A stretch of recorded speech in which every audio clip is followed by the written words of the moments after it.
of the population and is causing injustice.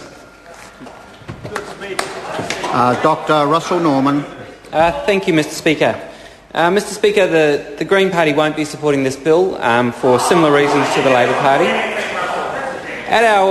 In my first reading speech on this bill, I raised the concerns that the Greens had at that time about the abolition of gift duty, and nothing that we heard at Select Committee has led me to change my views about that the abolition of gift duty is a major problem for the New Zealand tax system. I think that people need to understand that there's a bit of a cat and mouse game that gets played between the IRD and trusts, because trusts are systematically used to avoid tax in New Zealand. We have a systematic tax avoidance problem involving trusts.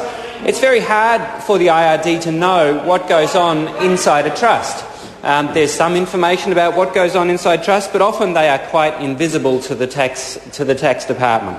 And so it does make it difficult to crack down on tax avoidance activities without information about what's going on inside trusts.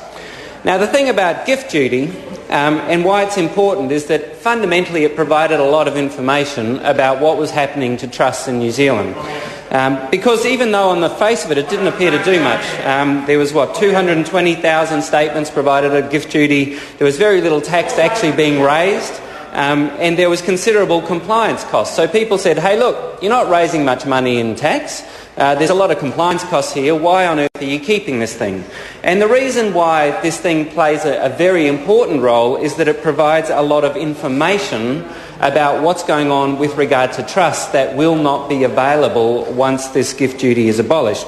The reason it provides information is that people can only transfer $27,000 per person per year as a gift, and in doing so they have to register that they're doing that, so there's a bunch of information is provided. That is, they can only transfer that money without attracting the gift duty. Once the gift duty is abolished, of course, they can transfer very large amounts of money into trusts and hide them away and move them around.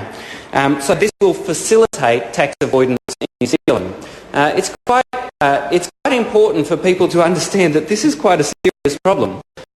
The Minister of Finance has, even just today, I think in the House, was talking about the tax avoidance problems in New Zealand, and that it is a significant problem. And he talked about a number of changes that he's made to the tax system to try to reduce the incentives for tax avoidance, and I acknowledge the work that he's trying to do there. However, by abolishing gift duty, we are actually reducing the tools we have available in order to crack down on tax avoidance.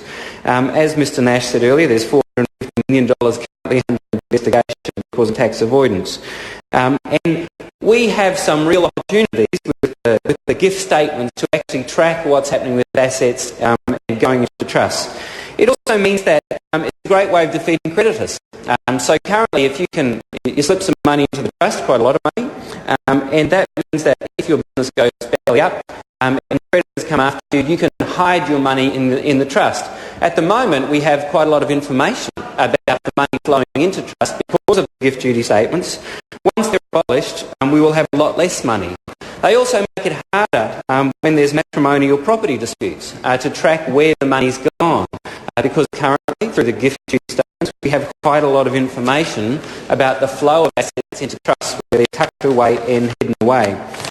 Most of all, Mr Speaker, given all these concerns about the abolition of gift duty and the relationship between the abolition of gift duty and the use of trusts for tax avoidance, it seems to us particularly foolish to rush into this decision to abolish gift duty at a time when the Law Commission is currently undertaking a review of trust law. Now, trusts, of course, are very extensively used in New Zealand, more so than in other countries, and used very widely for tax avoidance as well as for lots of perfectly legitimate purposes.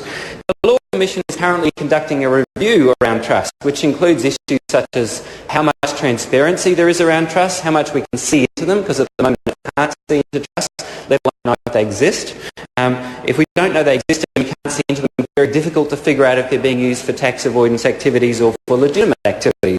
So the Law Commission is currently conducting a review around trusts to try to figure out, should we be changing the rules around trusts? Should there be greater transparency? Should there be some kind of register?